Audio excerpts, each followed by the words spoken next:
तर विजयी मेळाव्यासाठी संदीप देशपांडे आता खास टी शर्ट घालणार असल्याचं कळतं आहे। विजयी मेळाव्यासाठी संदीप देशपांडेंनी खास टी शर्ट तयार करून घेतलेत आणि संदीप देशपांडेंनी मराठी टी शर्टची सध्या त्यांच्या या जोरदार चर्चा सुरू आहे। तर या विजयी मेळाव्यासाठी येताना आज मराठी बांधव सगळे एकत्रित दिसणार आहेत, मराठी कार्यकर्ते एकत्रित दिसणार आहेत आणि दोन्ही ठाकरेंचे हे कार्यकर्ते, त्यामुळे आज त्यांचा काय नेमका लुक असणार आहे याकडे सगळ्यांचं लक्ष लागले। तर संदीप देशपांडेंचं सध्या हे मराठीचं टी शर्ट चांगलं चर्चेत आहे आणि या संदर्भात चर्चा करूया, माहिती जाणून घेऊया। आमचे प्रतिनिधी मनोज कुलकर्णी आपल्या बरोबर आहेत आणि मनोज सध्या शिवतीर्थच्या बाहेर आहेत। मनोज, आत्ताच आपण संदीप देशपांडेंचा एक फोटो दाखवला आणि त्याच्यामध्ये बाराखडी लिहिलेलं संपूर्ण त्यांच्या टी शर्टवर हे चित्र आहे, त्यामुळे आज एक वेगळा लुक संदीप देशपांडेंचा दिसेल। आणि मला वाटतं काही दिवसांपूर्वी 2 दिवसांपूर्वी आपण दाखवलं होतं की एक कार्यकर्त्यांनी टी शर्ट्स बनवून घेतले होते खास मेळाव्यासाठी, काय नेमके या संदर्भातले आणखी तपशील आहेत आपल्याकडे? अगदी बरोबर आहे, मेळावा किंवा कुठे मोर्चा मनोज 2 मिनिटांसाठी थांबवते, संदीप देशपांडे स्वतः बोलतात म्हणून हा टी शर्ट घातलाय। अगदी क ख ग ड ग अक्षर तुमच्या टी शर्ट खरं तर तुमचा टी शर्ट सुद्धा खूप लक्ष वेधून घेतो आजच्या निमित्ताने। नाही, खास आजच्या दिवस साजरा करण्यासाठीच हा टी शर्ट बनवून घेतलेला आहे आणि आपला मराठीचा आवाज जो आहे, बऱ्याच लोकांना मराठी शिकणार नाही वगैरे म्हणतायत, तर त्यांना हा इशारा आहे या टी शर्टच्या माध्यमातून। आपण मंचाची आता आसन व्यवस्था पाहिली, त्यामध्ये खरं तर 2 ते 3च खुर्च्या आहेत। खरं तर कशा प्रकारे व्यवस्था असेल आणि स्टेजवर नेमकं कोण असेल याची देखील उत्सुकता आहे। मला असं वाटतं, मलाही उत्सुकता आहे, आपण बघूया। सर, स्टेजच्या पाठीमागे पाहायला गेलं तर महाराष्ट्राचा जो आराखडा किंवा नकाशा जो आहे तो करण्यात आलेला आहे, काय सांगाल? मी तुम्हाला सांगितलं तसं आज महाराष्ट्राच्या दृष्टीने खूप मोठा ऐतिहासिक दिवस आहे। मराठी माणसाची एकजूट चा साक्षीदार हा वरळी डोम होणार आहे आणि आपण सगळे होणार आहोत। महाराष्ट्र भगवा पाहायला मिळणार आहे, महाराष्ट्र भगवाच आहे। शॉर्ट्स घेऊ लागणार।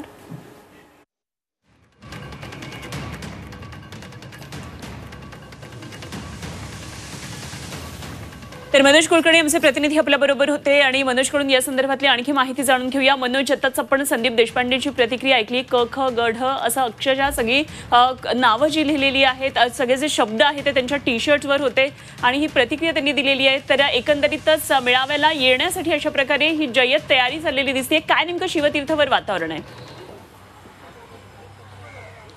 अगदी बरोबर आहे, शिवतीर्थावर सध्या तरी कुणीही नाही आहे, परंतु साधारणतः 8:30-9 नंतर या ठिकाणी अनेक मनसैनिक जे आहेत ते येण्याची शक्यता वर्तवण्यात येत आहे। पण तत्पूर्वी मात्र मनसेचे जे नेते आहेत, नांदगावकर असतील, त्याचबरोबर सरदेसाई असतील, प्रकाश महाजन असतील, हे सगळे नेते या ठिकाणी येण्याची शक्यता आहे आणि नंतर ते राज ठाकरे जेव्हा निघतील तेव्हा सोबत निघतील अशी माहिती मिळते। आपण बघू शकतो आता या ठिकाणी जे अविनाश अभ्यंकर आहेत ते या ठिकाणी आलेले आहेत, ते या ठिकाणी जे राज ठाकरे आहे यांची भेट घेण्यासाठी या ठिकाणी आलेले आहे।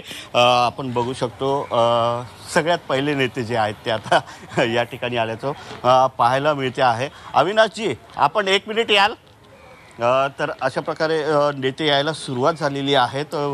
राज ठाकरे जे आहेत यांच्याशी बातचीत करणार आहेत, आपल्यासोबत सोबत आहेत, लाईव्ह सुरू आहे, आपण बोलू शकता।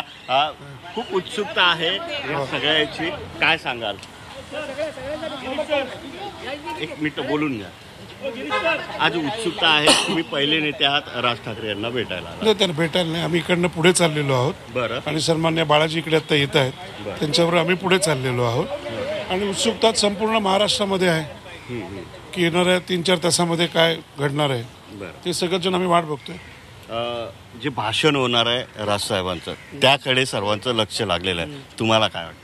नाही, आम्ही पण तेच एक महाराष्ट्र सैनिक म्हणून त्याचीच वाट बघतोय आणि नक्की जसं राजसाहेबांनी सांगितलं की राजकारण विरहित मेळावा असेल त्याप्रमाणेच आपण सगळ्यांनी त्याची वाट बघू आणि बघू आपण नक्की ते काय म्हणतात। 2 दशकानंतर दोन्ही बंधू एकत्र येत आहेत, बरोबर? तुमच्या प्रश्नात तुमचं उत्तर आहे। नाही, ती उत्सुकता तुमच्यामध्ये पण सगळ्यांमध्ये आहे, फक्त माझ्यामध्ये नाही, तर या महाराष्ट्रातील 12 कोटी जनतेमध्ये आहे, कारण शेवटी आपण मराठी आहोत आपल्यावर महाराष्ट्रीयन संस्कृती किंवा मुद्दामहून डिवचण्याचा प्रयत्न करतात, त्यांना काही संदेश दिला जाणार आहे? मराठी माणसाला जो डिवचेल त्याच्या कानाखालीच बसेल. पण 19 वर्षानंतर हा इव्हेंट होतो आणि खरं तर याला खूप मोठा पॉलिटिकल इव्हेंट म्हणून सुद्धा पाहिलं जाते. अनेक जण याला पॉलिटिकली ड्रिव्हन इव्हेंट असं देखील म्हणतात. राजकीय दृष्ट्या ही एक सोय म्हणून या इव्हेंटकडे पाहिलं जाते अशी सुद्धा टीका. 1960ला ज्या वेळेला संयुक्त महाराष्ट्राचं आंदोलन झालं त्याच्यानंतरचं सर्वात मोठी मराठी माणसाची एकजूट ही आज आपल्याला बघायला मिळते. काही संदेश दिले जातील भविष्यातल्या वेगळ्या काही राजकीय समीकरणाच्या दृष्टीने? तुमच्या एवढी उत्सुकता मला पण आहे. आपण बघूया काय होतंय ते. आशादायी आहात तुम्ही? या पुढे सुद्धा अशा प्रकारची शक्ती एकजूट राहील? राजकीय दृष्टीने न बघता हा मराठी माणसाची एकजूट म्हणून हा मेळावा बघितला पाहिजे. आपण बघतोय की राजकीय एकजूट म्हणून न बघता खरं तर दोन या भावांची ही एकजूट जी आहे ती राजकीय दृष्ट्या न पाहता या सगळ्याचकडे मराठी माणसाची ताकद म्हणून सुद्धा पाहणं तितकंच आवश्यक असल्याचं संदीप देशपांडे यांचं म्हणणं आहे.